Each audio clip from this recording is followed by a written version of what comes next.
सड़क, पानी, बिजली के कारण हिंदुस्तान का विभाजन नहीं हुआ।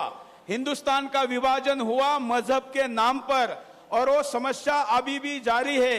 अगर जनसंख्या नियंत्रण जैसा कानून नहीं आया तो हरियाणा, पहलवानों का हरियाणा का भी पाकिस्तान होना तय है।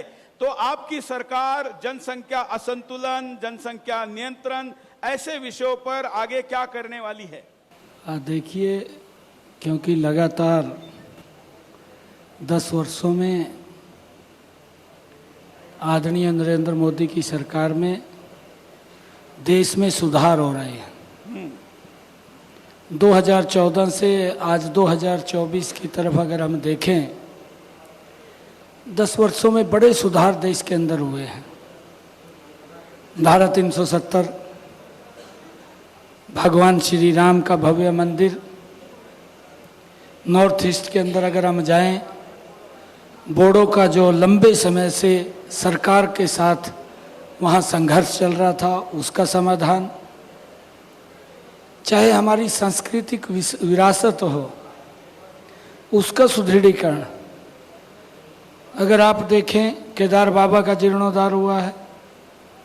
आप देखें, काशी विश्वनाथ का जीर्णोद्धार हुआ है। अगर हमारे यहीं कुरुक्षेत्र के अंदर देखें, जहां भगवान श्री कृष्ण ने गीता का संदेश दिया, उसका भी जीर्णोद्धार बड़ी गति से इन 10 वर्षों के अंदर नरेंद्र मोदी जी के कार्यकाल में हुआ। जो हमारे महाभारत कालीन तीर्थ स्थल थे, उनका भी जीर्णोद्धार हुआ है। मुझे खुशी इस बात की है, जो चर्चा आपने की है कि धर्म के आधार के ऊपर विभाजन हुआ है, और जब ये विभाजन हुआ, लाखों लोग अकाल मृत्यु का शिकार हुए। हमारी बहनें, बेटियां, वो उन्होंने अपने आप हत्याएं कर ली, क्योंकि जिस प्रकार का एक माहौल, वातावरण उस समय के अंदर था, वो भयावह दृश्य था, जिसको आज भी अगर हम याद करते हैं तो रोंगटे खड़े हो जाते हैं। इस प्रकार का वो मंजर था। और उस समय के अंदर जिस स्थान के ऊपर गुरु नानक देव जी का प्रकाश पर्व हुआ, वो स्थान भी पाकिस्तान के अंदर चला गया, क्योंकि हमारी ये सांस्कृतिक विरासत थी। हमारे लाखों श्रद्धालु वो गुरु नानक देव जी के उस स्थल के ऊपर जा कर के शीश नवाते थे, परंतु एक बैरियर हो गया। बैरियर लगा तो वो लोग नहीं जा सकते थे। वो बॉर्डर के ऊपर ही खड़े होकर के वहीं से शीश नवाने का काम करते थे।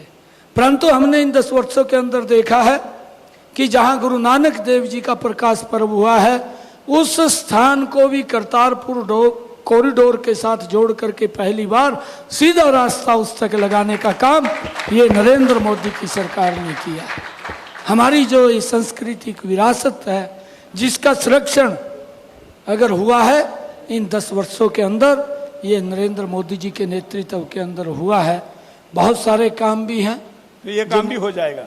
जिन कामों के ऊपर आपने यूसीसी की बात की है, यूसीसी की बात ये धीरे धीरे करके मैंने कहा है कि सुधार हुए हैं। नहीं, हमारे पड़ोसी सिटीजनशिप अमेंडमेंट बिल आया। मंत्री जी, हमारा जो पड़ोसी राज्य है, आपकी पार्टी है उत्तराखंड, उत्तराखंड में कॉमन सिविल कोड आया है, तो हरियाणा में क्यों नहीं आ सकता? देखिए, ये देश में भी आने वाला है, लेकिन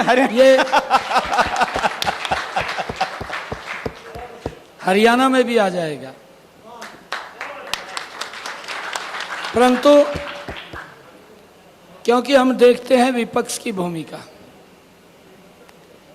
जो सिटीजनशिप अमेंडमेंट बिल आया, जो धर्म के आधार के ऊपर पाकिस्तान, अफगानिस्तान और बांग्लादेश के अंदर हिंदुओं को प्रताड़ित किया गया, वो स्वाभिमानी हिंदू जिन्होंने अपना धर्म नहीं बदला, देश को छोड़ दिया, अपने घर को छोड़ दिया, अपने कारोबार को छोड़ दिया, और वो टेंट में आकर के भारत के अंदर रहना शुरू कर दिया।